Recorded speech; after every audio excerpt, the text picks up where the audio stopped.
से भी खड़े मेरे साथ, लेकिन मुझे ये नहीं।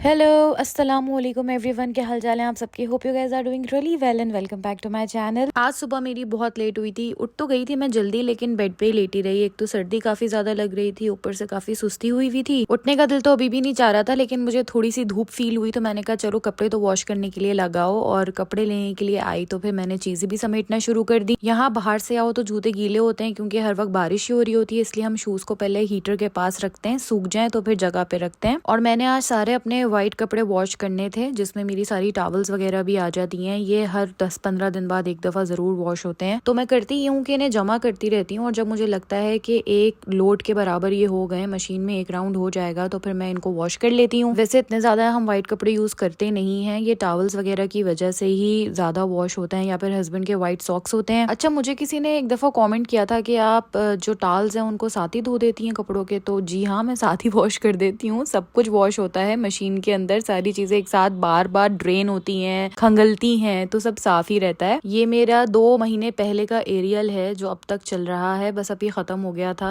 इस दफा मैं कोई भी इस तरह का प्रोडक्ट लेकर नहीं आई हूँ, मैं एस्डा का ही लिक्विड लेकर आई हूँ, ताकि मैं अवॉइड कर सकूँ इन प्रोडक्ट्स को जितना ज्यादा कर सकूँ। एनीवेज, ये एरियल मेरा खत्म हो गया था, तो हाफ मैंने एरियल ही ले लिया था, बाकी मैंने एस्डा का लिक्विड सर्फ ले लिया था।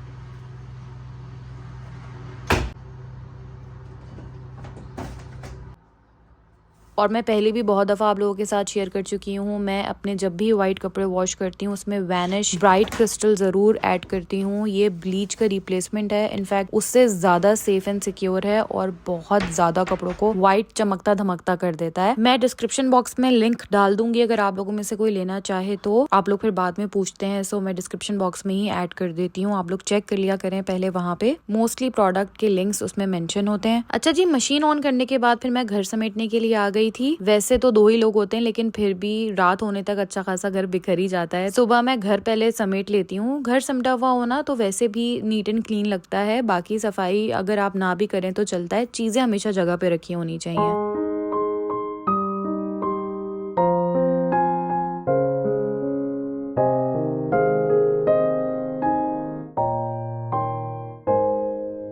जैसे हम शूज पहले हीटर के पास रखते हैं ना, इसी तरीके से बाहर आने के बाद जो कपड़े होते हैं उनको भी मुझे ऐसे फैला के रखना पड़ता है हीटर के पास पूरी रात के लिए, ताकि बारिश में बाहर रहने से जो थोड़े बहुत गीले हुए हैं वो थोड़े सूख जाएं। उसके बाद जो कपड़े धोने होते हैं वो लॉन्ड्री बॉक्स में चले जाते हैं, और जो तय करके रखने होते हैं वो मैं फिर रख देती हूँ। हर ड्रेस तो एक दफा पहनने के बाद नहीं धुलता है। अगर बाहर थोड़ी सी देर के लिए गए हैं और ड्रेस बिल्कुल साफ सुथरे ही होते हैं हमारे, तो फिर मैं उनको ऐसे पहले पूरी रात के लिए सुखा लेती हूँ, बाहर कहीं हैंग कर देती हूँ, ताकि अगर सीले हुए हैं कपड़े तो रात भर में सही हो जाएं। और फिर मैं वापस उन्हें कबर्ड में रख देती हूँ, और जो हैंग होने होते हैं उन्हें हैंग कर देती हूँ।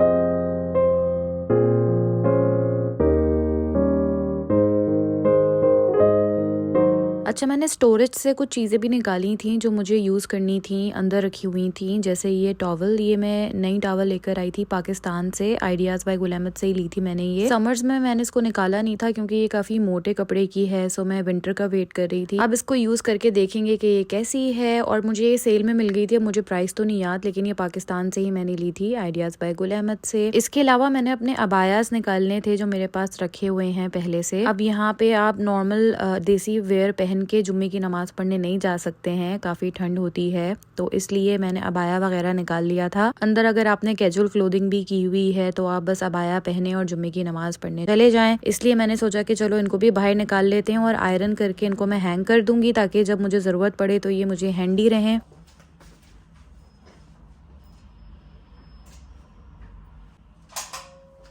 न्यू टॉवल भी हैंग हो चुकी थी। अब बारी थी आज डस्टर करने की। वीक में एक दफा तो अच्छे से वैक्यूम होता ही है, लेकिन उसके अलावा मुझे हर 2 या 3 दिन बाद ऐसे अच्छे से झाड़ू लगानी पड़ती है। यहाँ के फ्लोर्स वुडन है और बहुत नाजुक से हैं, इसलिए इस तरह के डस्टर्स को ही झाड़ू की तरह यूज किया जाता है और इनसे अच्छा खासा काम भी चल जाता है। बस ट्राई ये करना चाहिए कि जो आपका ब्रश हो वो थोड़ा हार्ड हो। बहुत ज्यादा सॉफ्ट ब्रश होता है तो फिर उससे अच्छे से सफाई नहीं होती है। घर में कारपेटिंग हो तो फिर इसकी जरूरत नहीं पड़ती है, लेकिन क्योंकि मैंने अपने घर में कारपेट नहीं रखा हुआ है इसलिए मुझे हर 1-2 दिन बाद ऐसे लगाना ही पड़ता है डस्टर। और देखें, वैसे तो कोई मिट्टी डस्ट नहीं होती है, लेकिन बाल या थोड़ा बहुत कचरा जमा हो ही जाता है। यहाँ पे ना रुआं बहुत ज्यादा जमा होता है तो इसलिए अच्छा नहीं लगता है नजरों को। मैं हाथ के हाथ ही हर 1 दिन बाद झाड़ू लगा के क्लियर कर देती हूँ। इस तरह से ना मुझे वैक्यूम बार बार नहीं लगाना पड़ता। वीक में एक दफा भी अगर वैक्यूम कर लो तो सही रहता है। इलेक्ट्रिसिटी की भी बचत हो जाती है और क्योंकि वैक्यूम के साथ इतना तामझाम होता है ना, उसका वायर संभालो, फिर वो इतना हैवी होता है, सो मुझे ये ज्यादा कन्वीनियंट रहता है। आप लोग मुझे कमेंट बॉक्स में बताइएगा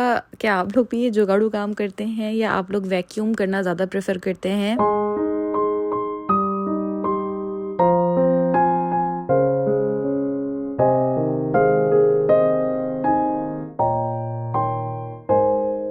वैसे दिखने में आप लोगों को फील नहीं होता होगा ना, बट देखिए मैंने कैमरे में आप लोगों को दिखाया है कि अच्छा खासा कचरा जमा हो जाता है। एनीवेज, झाड़ू देते देते मुझे इतनी जोर की आवाज आने लगी और मैंने देखा तो इतनी तेज बारिश हो रही थी। यहाँ पे बारिश बहुत होती है लेकिन इतनी ज्यादा तेज कम कम दफा ही होती है। तेज हवाओं के साथ बारिश थी और काफी स्कैरी बारिश हो रही थी।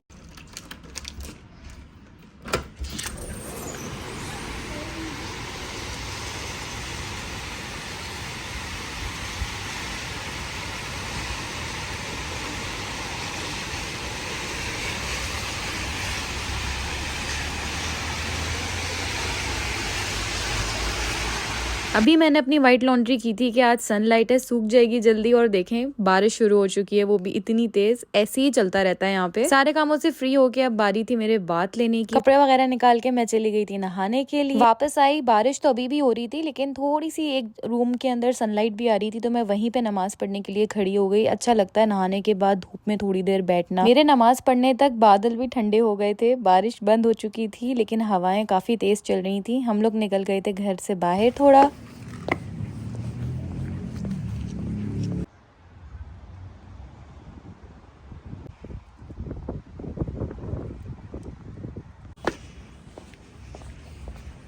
घर से निकलते हुए मैंने ये नेल पॉलिश उठा ली थी। मैंने सोचा था कि गाड़ी में लगा लूंगी क्योंकि फिर उसके बाद मैं कामों में ऐसी लगती हूँ, मुझे याद नहीं रहता है। बहुत प्यारा कलर है ये और ये मैंने प्राइमार्क से लिया था। And I know this is very weird, लेकिन ये मेरा एक हिडन टैलेंट है। मैं चलती हुई गाड़ी में जब आप हिल रहे होते हैं उसमें भी मैं आराम से नेल पेंट अप्लाई कर सकती हूँ और मुझे इतनी हंसी आती है अपने ऊपर। मैं चलती हुई गाड़ी में एक लिपस्टिक नहीं लगा सकती मगर नेल पेंट मैं बड़े आराम से लगा लेती हूँ। आप लोग मेरी कॉन्सेंट्रेशन यहाँ पे देख सकते हैं और आप देख रहे हैं गाड़ी हिल रही है फिर भी आराम से मेरा नेल पेंट लग जाएगा। और ऐसा भी नहीं था कि स्लो चला रहे थे हस्बैंड, काफी स्पीड में थे। उसके बाद भी मैं अपने मिशन में कामयाब हो ही गई और ये मुझे कुछ अर्से पहले ही अपना टैलेंट पता चला है। और आप लोगों के पास भी कोई ना कोई ऐसा टैलेंट जरूर होगा तो मुझे कॉमेंट बॉक्स में जरूर बताइएगा अपने इस तरह के वियर्ड हिडन टैलेंट्स। ये देखें जी, मैं आप लोगों को एंड रिजल्ट भी दिखा रही हूँ, कितनी सफाई से ये नेल पेंट अप्लाई हुआ है, जरा सा भी बाहर नहीं निकला हुआ और मेरा सफर भी अच्छे से गुजर गया। अच्छा, अभी तो हम लोग के काम से निकले हुए थे लेकिन एक दिन पहले हम लोग गए थे बड़ा मजेदार सा लंच करने के लिए। बन एंड सम एक बहुत फेमस ईटरी है यहाँ पे जहाँ हलाल बीफ बर्गर्स मिलते हैं और ये इसलिए फेमस है क्योंकि इनका जो बीफ होता है वो पुल्ड बीफ होता है, स्लो कुक, तो बहुत यमी सा होता है। हम मंथ में एक ही दफा बाहर खाते हैं सो ये हमारी विश लिस्ट पे काफी टाइम से था। इस मंथ हमने ये ट्राई करना ही था। It was so delicious. मैंने ये क्लिप्स बना लिए थे तो आप लोगों के साथ शेयर कर रही हूँ। काफी फुलफिलिंग था और बहुत मजे का था। Highly recommended and it's fully हलाल। और बस इसी के साथ आज का व्लॉग एंड होगा। अगर पसंद आया तो प्लीज लाइक जरूर कर दीजिएगा। इंशाल्लाह फिर मिलेंगे। अल्लाह हाफिज।